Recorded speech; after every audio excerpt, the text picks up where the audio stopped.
नमस्कार. Direct indirect speech किंवा reported speech म्हणजे काय? बघा, डायरेक्ट आणि इनडायरेक्ट याच्यामध्येच अर्थ आहे. डायरेक्ट स्पीच म्हणजे थेट मी तुमच्याशी बोलते, तुम्ही माझ्याशी बोलताय, जरा डायरेक्ट स्पीच. जेव्हा तुम्ही सांगताय कोणाला तरी, अरे ते सपना टीचरनी ना असं असं शिकवलं होतं, ते झालं इनडायरेक्ट स्पीच.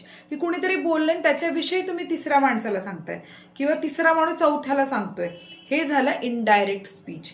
आणि यालाच आपण रिपोर्टेड स्पीच. पण याची जी उत्तरं असतात ती कशी लिहायची, त्याचे काही नियम आहेत, थोडेसे लक्षात घेतले तर तुमच्यासाठी याची उत्तरं लिहिणं खूप सोपं जाणार आहे मित्रांनो.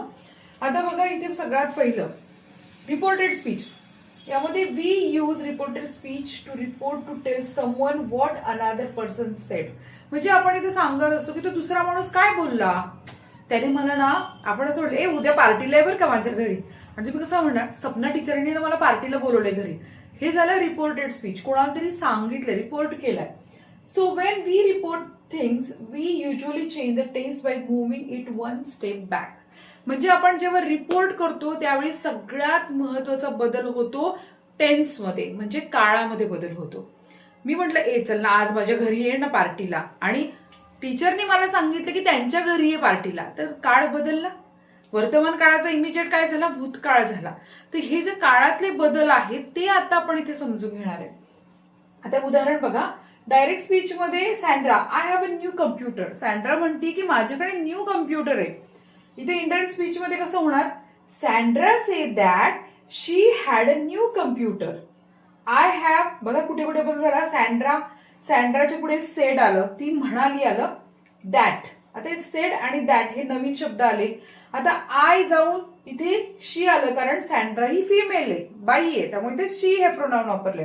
शी हॅड, हॅव चा बदल झाला. हॅव वर्तमान काळातलं आहे, इथे सहाय्यकारी क्रियापद. तिथे जाऊन काय आलं, had a new computer. So अशा प्रकारे मेन काळामध्ये बदल झालेला आहे आपल्याला.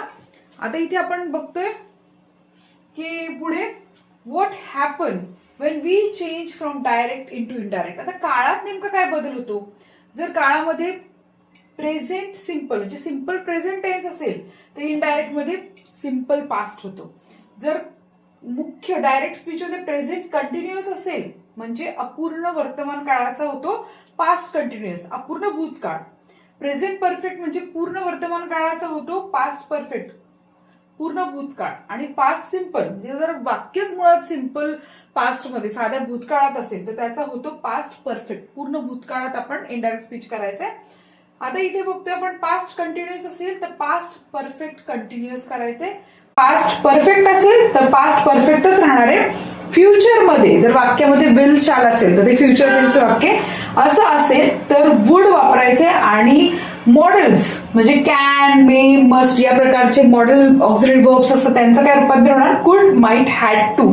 सो अशा प्रकारे हा छोटासा बदल पण फार महत्वाचा बदल कसा करायचा आहे तो आपण आता इथे शिकलोय. व्हिडिओ इथेच थांबूया. पुढच्या व्हिडिओमध्ये आपण डिटेलमध्ये उदाहरणासहित आपण याचा काय काय फरक होतो ते बघूया.